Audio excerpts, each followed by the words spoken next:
Hello, this is part of my video series on basic statistics.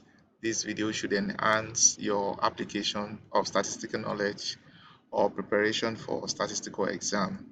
You may want to pause this video to study the slides for a comprehensive understanding of the concepts.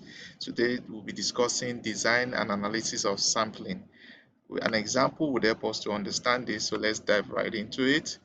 A certain brand of light bulb has a mean lifetime of 1,500 hours with standard deviation of 100 hours. If bulbs are packed in 200 per carton, find the mean and standard deviation of the mean lifetime of bulbs in a carton. Find the probability that the mean lifetime is between 1,450 and 1,550 hours. So the first thing we need to do is to identify what has been given in the question. The mean has been given, the population mean of the bulbs have been given, the standard deviation, the population standard deviation has been given, and the sample size for each carton has been given as 200.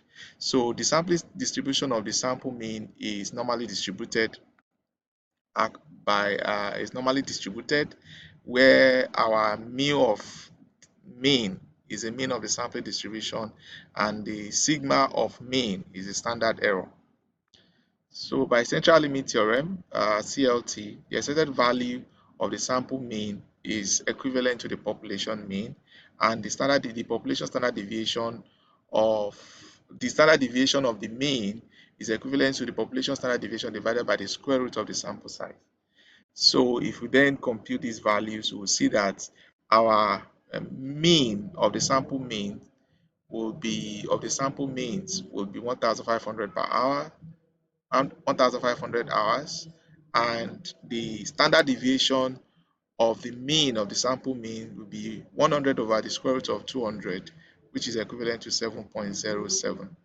So therefore, the sampling distribution of the mean lifetime by the central limit theorem is 1,000 mean of 1,500 and the variance of 49.99. So we now want to find the probability that the mean of a particular sample lies between 1,450 and 1,550. So what we do is to convert to standard normal. We standardize since the population follows a normal distribution. So in standardization, we use the z-score, which is equivalent to x bar minus the mean of the sample mean divided by the standard deviation of the sample mean. Therefore, when we standardize, this will give us probability of 1,500 minus 1,450 minus 1,500 divided by 7.07 less than z less than 1,550 minus 1,500 over 7.07. And by the time we compute this value, we'll then go to the standard normal table to check the probability that z is less than 7.07 minus probability of z less than minus 7.07, which is equivalent to, in the standard normal table, you will probably not get this value.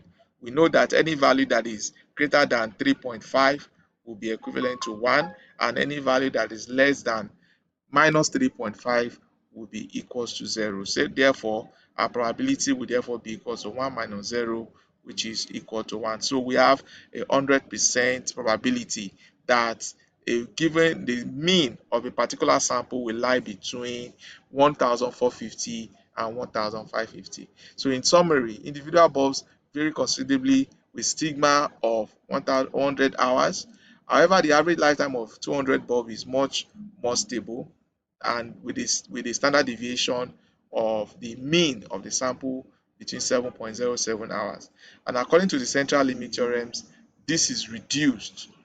This reduces the variability of the mean of the sample means. Thank you for this video. For adequate understanding of the prerequisite knowledge for sampling, you might want to check my previous video. If this video is helpful, share, like, and make your comment. I would attend to your comments. Thank you for listening.